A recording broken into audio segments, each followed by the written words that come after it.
নারায়ণগঞ্জে আদমজী ইপিজেডের ভিতরে অনন্ত অ্যাপারেলসের কাপড়ের গোডাউনে লাগা আগুন নিয়ন্ত্রণে এসেছে। প্রায় 3 ঘন্টা পর ফায়ার সার্ভিসের 9টি ইউনিটের চেষ্টায় এই আগুন নিয়ন্ত্রণে আসে। ফায়ার সার্ভিসের পক্ষ থেকে বলা হয়, বুধবার ভোর 4:10 সময়ে আগুনের সংবাদ পায় তারা। এরপর ফায়ার সার্ভিসের 9টি ইউনিট আগুন নিয়ন্ত্রণে কাজ করে। সকাল 4:10 আগুন নিয়ন্ত্রণে আসে। এ ঘটনায় এখন পর্যন্ত কোনো হতাহতে কোনো খবর পাওয়া যায়নি। আগুন লাগার কারণ এখনও জানা যায়নি।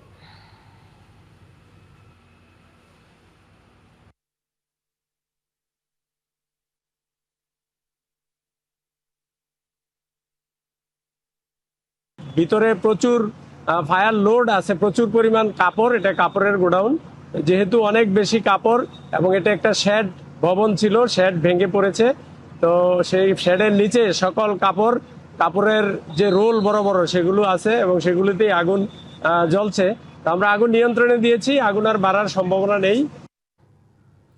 নারায়ণগঞ্জের আদমজী ইপিজেডের গোডাউনের আগুন নিয়ন্ত্রণে এসেছে। আগুনে ক্ষয়ক্ষতির বিষয়ে বিস্তারিত জানাতে সরাসরি যুক্ত হচ্ছেন সহকর্মী সাবিত আল হাসান। সাবিত, আগুনে ক্ষয়ক্ষতির বিষয়ে কোনো কিছু জানতে পেরেছেন কিনা? এছাড়া ফায়ার সার্ভিস কর্মীরা কি বলছেন আগুন লাগার বিষয়ে, বিস্তারিত জানাবেন। আমি এই মুহূর্তে অবস্থান করছি আদমজী ইপিজেডের যে গেট রয়েছে, প্রধান ফটকটি রয়েছে সেই ফটকের সামনে, এবং ভেতরে আসলে আমাদের প্রবেশে অনেকটা কড়াকড়ি আরোপ করা হয়েছে। সেখানে প্রবেশ করতে দেওয়া হচ্ছে না। ফায়ার সার্ভিসের কর্মীরা ভেতরে কাজ করছে।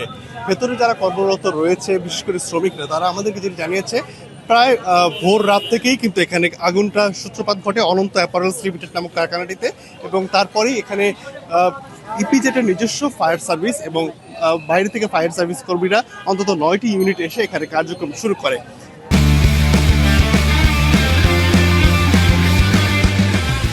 এখানে যেটি জানা গেছে যে কাপড়ের রোল ছিল, এই যে অনন্ত অ্যাপারেলসের যে কাপড়ের গোডাউনটি রয়েছে, বিপুল সংখ্যক কাপড়ের রোল এবং কিছু কেমিক্যালেরও মজুদ ছিল, যেই কারণে দীর্ঘ সময় যাবত, প্রায় 4 ঘন্টার সময় যাবত এখানে আগুন জ্বলছে, এবং আগুন এখন পর্যন্ত নিয়ন্ত্রণ এসেছে, তবে পুরোপুরি নিভে যায়নি বলে জানিয়েছে ফায়ার সার্ভিসের কর্মীরা। এখানকার ফায়ার সার্ভিস স্টেশন অফিসার মিরর মিয়া আমাদেরকে জানিয়েছেন যে আগুন নিয়ন্ত্রণে এখন পর্যন্ত তারা কাজ করছেন। আগুনের সূত্রপাত সম্পর্কে তারা আসলে এখনই কিছু বলতে পারছে না, তবে বিপুল পরিমাণে ক্ষয়ক্ষতি হয়েছে সেটি একেবারে নিশ্চিত। কারণ হিসেবে বলছেন, এখানে কাপড়ের রোল থাকার পাশাপাশি পুরো যে শেডটি রয়েছে সেই শেডটি আসলে ভিতরে ভেঙে পড়েছে, এবং কোনো কিছু আসলে অবশিষ্ট নেই বলে জানিয়েছেন এখানকার শ্রমিক সহ যারা ভেতরে প্রত্যক্ষদর্শী ছিলেন, তারা আমাদের এমনটাই জানিয়েছিলেন। আপনারা কেউ কি ভিতরে ছিলেন কিনা সেখানে, বা দেখেছেন কিনা এই বিষয়ে, যে আগুন লাগার সূত্রপাত সম্পর্কে জানেন কিনা? জানেন কি আপনি? না, আমি অন্য ফ্যাক্টরিতে চাকরি করছি আর কি। আমরা ডিউটি অবস্থায় দেখছি। হ্যাঁ, আমরা ছিলাম ভিতরে, দেখিনি। আমরা এখানে আগুন দেখছি 12টার সময় দেখছি। আমরা ডিউটিতে ছিলাম, নাইট ডিউটিতে থাকি, তো তখন আমরা আগুনটা দেখছিলাম। আচ্ছা, এখন কি অবস্থা আগুনের? এখন আগুন প্রায় নিয়ন্ত্রণে আছে। যেমনটি শুনছি চলে এসেছে, তবে ভিতরে আসলে প্রবেশ করতে না দেওয়ার কারণে আগুনের বর্তমান পরিস্থিতি এবং ক্ষয়ক্ষতির পরিমাণটা আসলে স্বচক্ষে আসলে দেখা যাচ্ছে না। তবে ফায়ার সার্ভিস কর্মীরা বলছে যে দ্রুতই আগুন নিয়ন্ত্রণে চলে আসবে বা নিভে যাবে, এবং এরপরই আসলে ক্ষয়ক্ষতির পরিমাণ জানানো যাবে। এই ছিল নারায়ণগঞ্জের ইপিজেড এলাকা থেকে আগুনের সর্বশেষ তথ্য।